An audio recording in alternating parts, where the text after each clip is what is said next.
DW Africa Link.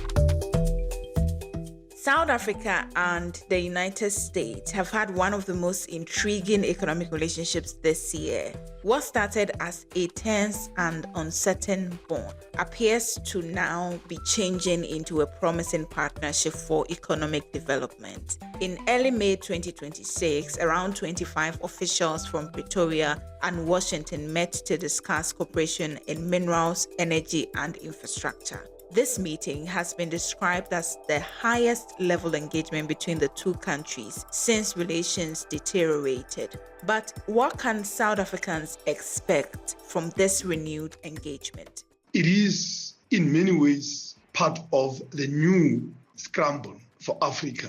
After all the criticism, South Africa must be the last country to do business ties with America because now it suits him.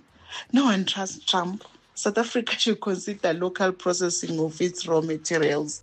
This is Africa Link, the podcast that connects you to the stories that matter across Africa. I am Ajua Tenkrama Domina, your host for today. Africa Link, every weekday here on DW. On May 6th, South Africa and the US engaged in what has been described as the highest level bilateral engagement since the start of 2026. According to a Financial Times report, officials and business executives from both countries met in Johannesburg to discuss mining, energy, and infrastructure. South Africa is the world's largest producer of platinum, and it also holds substantial reserves in other key minerals such as manganese and vanadium. Until now, China has been South Africa's largest partner in the mineral sector. So what would a closer cooperation with the US mean, not only for relations between Pretoria and Washington, but also for China's influence in South Africa's critical minerals industry? For more on this, we're being joined by Dr. Lumkele Mondi. He is an economist and a lecturer at South Africa's Wits University. Also with us is our DW correspondent in Johannesburg, Thuso Kumalo. Welcome to you both. Good morning. Thank you for having us. So, beginning of Donald Trump's second term, we know the relationship between South Africa and the US has not exactly been cordial. So this talk about, preliminary discussions on a potential mining cooperation, it sounds like good news. First of all, how did this come about? We know that the US has been on a move to try and, of course, boost its reserves as far as this critical minerals is concerned, rare earth, because of the technology that is being used here. But as far as these talks are concerned, currently nothing is public about them. But the reports, of course, from the Financial Times especially, shows that the two groups have met to try and discuss this. We know America is approached not only South Africa, but a number of African countries to try and, of course, catch up in terms of these critical minerals. We know that countries like China have already made a stance on that. So America is also following that. But top on the agenda of this meeting that is under discussion is that America wants to also get the share of that market into South Africa. Like you alluded, the relations between South Africa and America have not been at their best at any given time because of some allegations that South Africa, of course, has disputed. But despite that, even before those relations are amended, we hear America is making moves to try and, of course, get its share of the market. We know that South Africa is home to lucrative deposits of critical minerals like lithium, platinum, manganese, vanadium, and, of course, some rare earths. So obviously, after launching its U.S. strategic mineral reserve, the U.S. cannot avoid South Africa as a potential source for these markets because it needs to boost its reserves and is targeting countries that can help it to do that. And obviously, we know that South Africa is not the only country, but many countries. So I think this is the environment under which these talks are happening. Interesting. Thank you for that. Lumkele, how does this come off to you, first of all? I think it's very, very important for us to locate it in its historical context. Very importantly, South Africa and the US were allies because South Africa was part of the Western Allies, both in the First and the Second World War, and in its settlement with the formation of the key international institutions, including the UN, as well as the two international banks, the International Bank for Reconstruction and Development, which is the World Bank, as well as the International Monetary Fund, the IMF. In that agreement of the World War II settlement, we had the world divided into West and East. And as part of the West, South Africa de-risked the West through its endowment of uranium.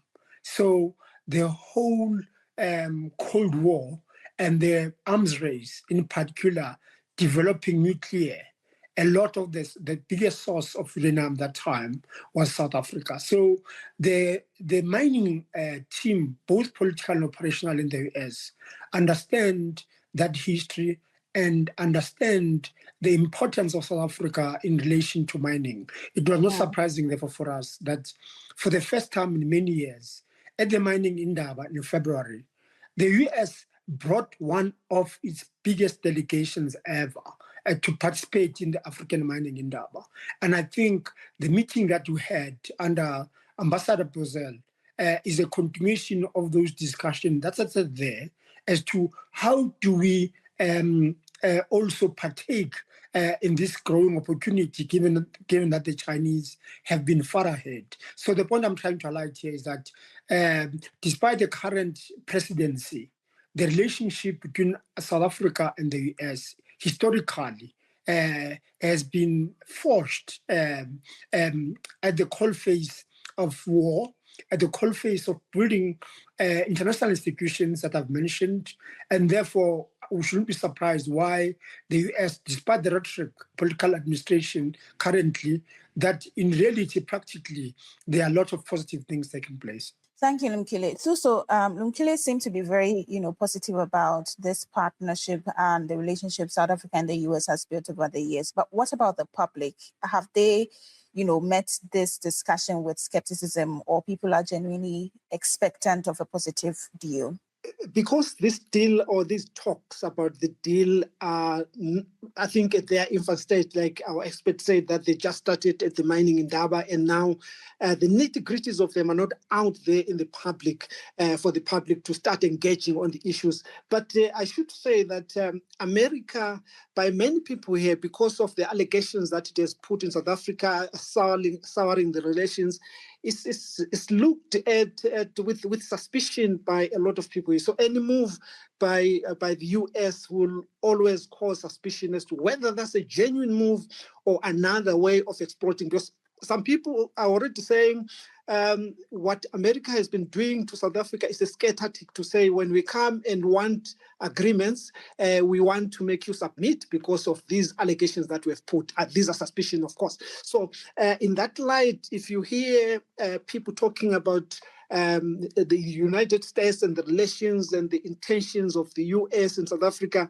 is always treated with this kind of suspicion. So there's no doubt that even the coming in of this deal, with a lot of people, they'll look at it with a number of questions as to whether this is a genuine investment, or is America saying, we want this in order for you to give this? Well, I think it's very common for people to expect that America will have strings attached, because I don't think that with all the America First policies that Donald Trump has been espousing since his second term, you really go into a deal without expecting something significant back. But Lumkile, I would like to ask you what your expectations are if this discussions move from, preliminary to actual substantial deals. What are the expectations, and what areas do you anticipate this partnership would cover?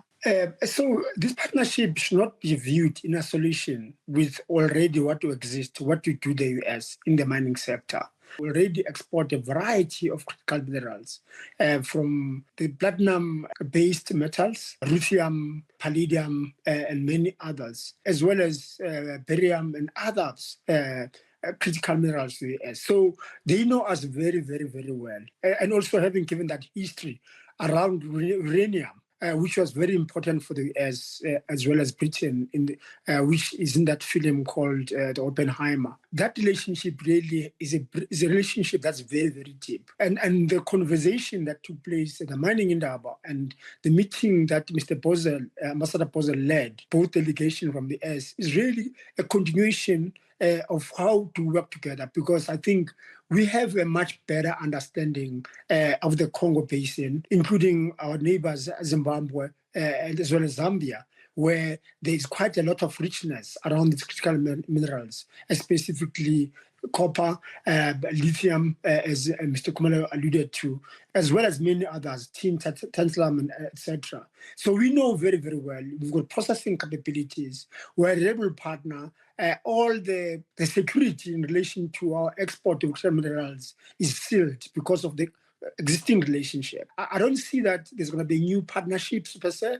I think it's a continuation of what we already have had with the Americans. There is one fundamental thing that I need us to talk about, which is the contribution of Africa towards global mineral resources and what the continent is able to get out of what it contributes. So, for instance, we know that Africa holds about 30% of critical mineral reserves, but when it comes to the value generated from these reserves is just about 10%. We've seen in recent times that countries like Zambia, even the DRC are trying to find new ways to maximize the profits that they are getting from their critical minerals. In that regard, what should South Africa do to position itself very well in order to benefit more from this deal?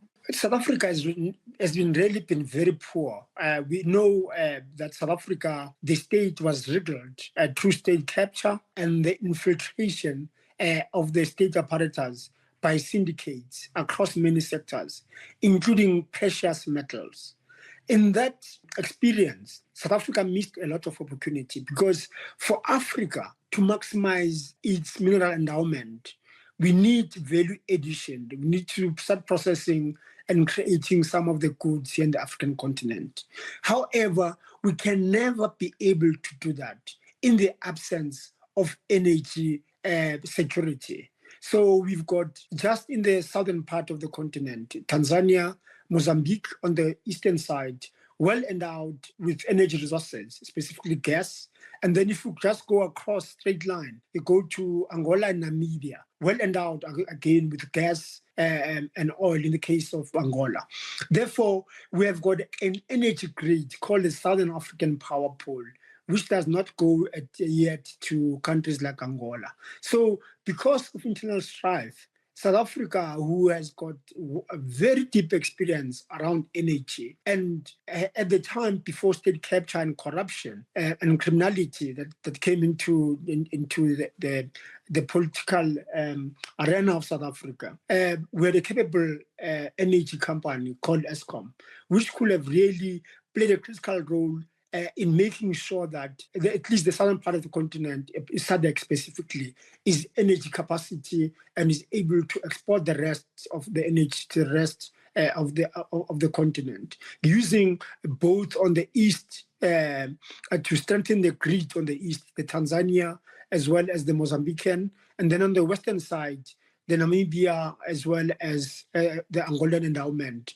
and investing on transmission. So there's a huge opportunity cost that's been incurred. So I'm hoping that the political leadership in South Africa and within SADC can focus on energy security and making sure that we create that surplus that we have and export that surplus, because in its absence, we're not going to be able to talk about how do we benefit from our mineral endowment, because without energy, you're never going to go up the value chain. Therefore, we'll continue being just a raw material exporter and therefore getting peanuts as in comparison to if we beneficiate it, we're going to create more jobs, create more products, and be quite competitive in the African continent. Well, maybe the good news is that in the talks, as has been reported, I mean, the preliminary talks, we see energy and infrastructure also making ways in there. So maybe that's a way the two nations can explore, particularly South Africa, to also benefit from this. But also, for you, in your reporting, does this really look like an economic partnership, or one person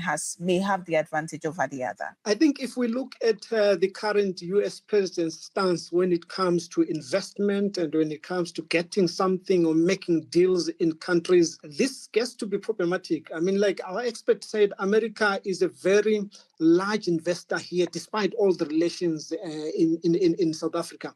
It would have been best if these deals come after the relations are mended, the lines are drawn to say you can cross here, you can cross here, these explanations are accepted, these ones are not accepted, so that we proceed forward. So as long as that is not done, I think any economic partnership that comes, these questions will remain in the minds of the people, and of course the people that are negotiating themselves. Because take South Africa for instance, I mean, when a country is accusing you of committing genocide and you know you have not done that, and they come and they want to discuss any deal, how do you trust them? Obviously, they are not trusting what you're telling them. They're accusing you of things that you are denying, but that trust is not. So we need to build that trust first. Once that trust is there, any deals that come after will be believable after that.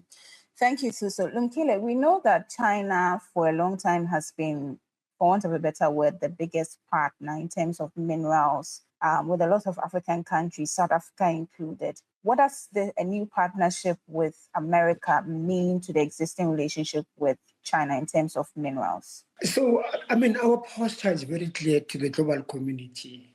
We are a country that's based on constitutionalism and human rights.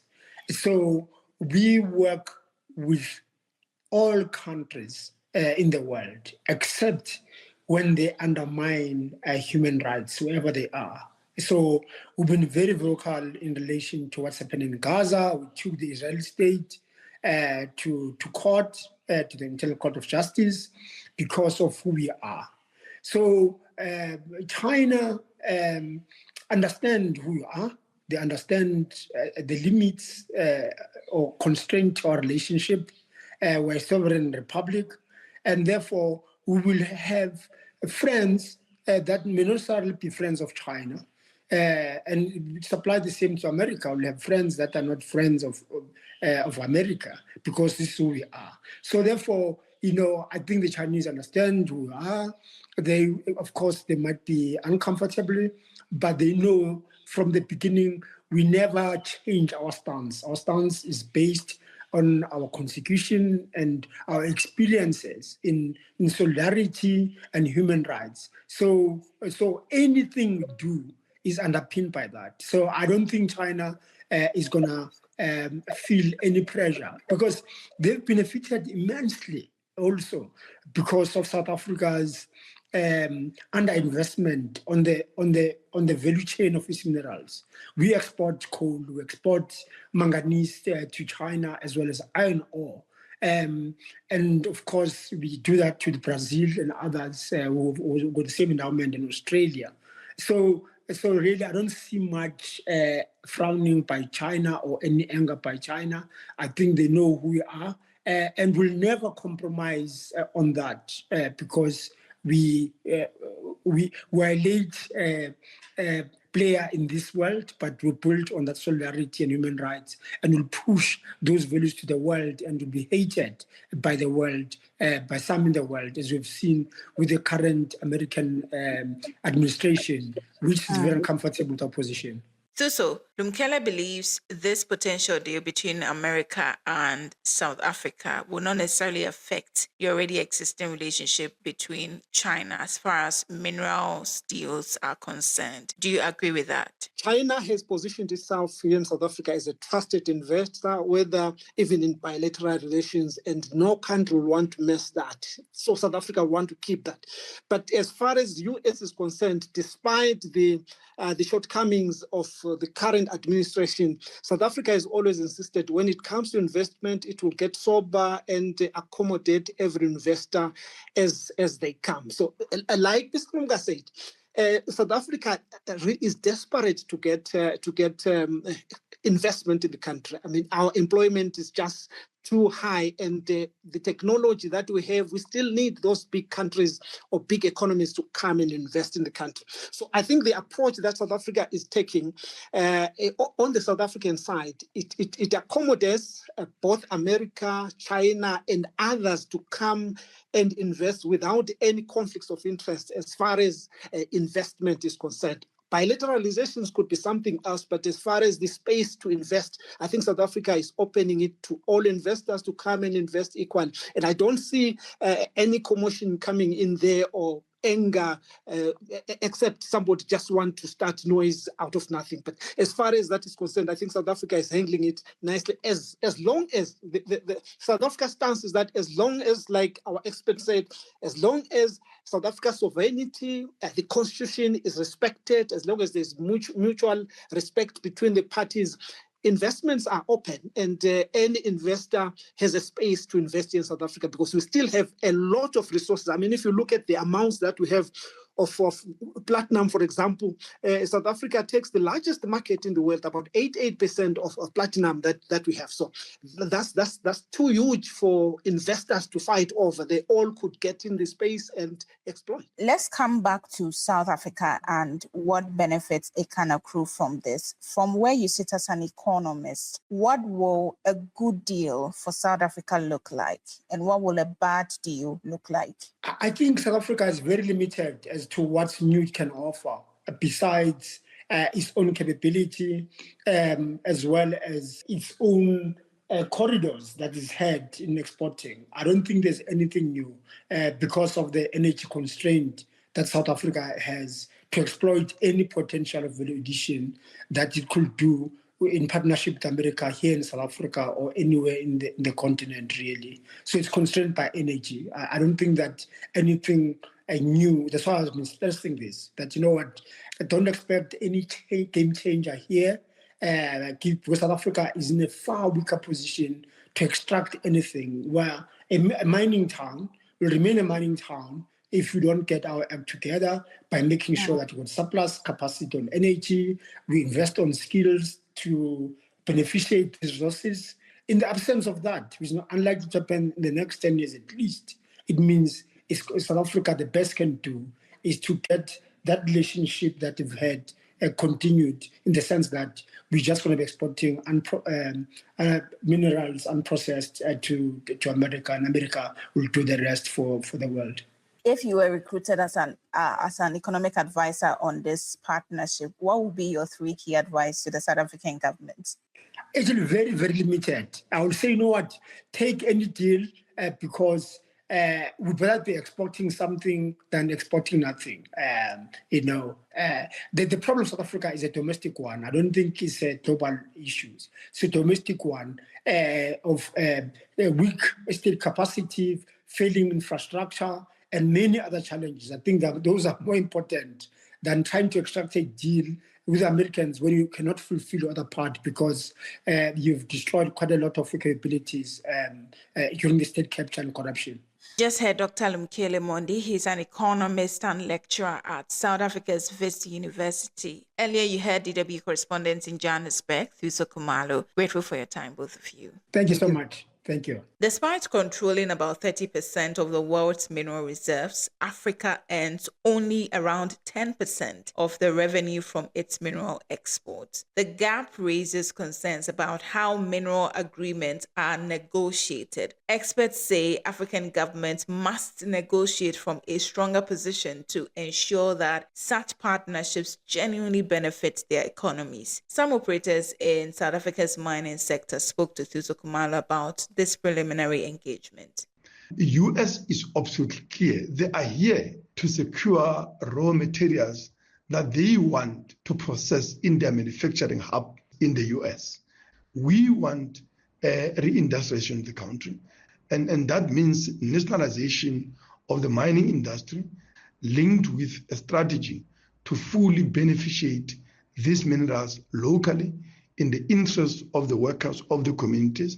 What they need to do is to come to us and to speak to us as a community to benefit the community. For if somebody gets an apple, everybody deserves that apple. Not one will get something more or something less, or one will get something less. Everybody should be treated equally, no matter race, color, or creed. Our objective is clear: deepen collaboration, accelerate responsible exploration and mining, and ensure that Africa captures greater value of its own mineral endowment. Our partnership must move beyond extraction to industrialization. We should add value close to the point of production.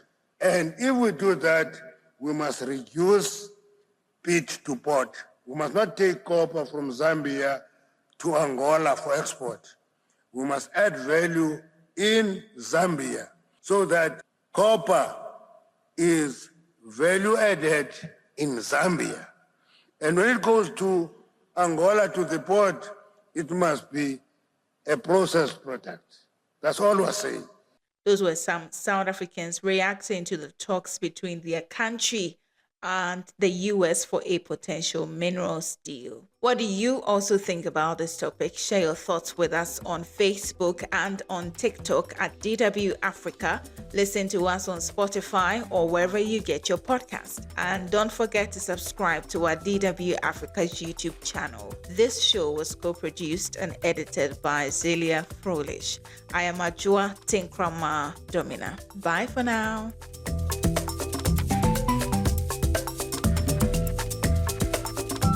DW, made for minds.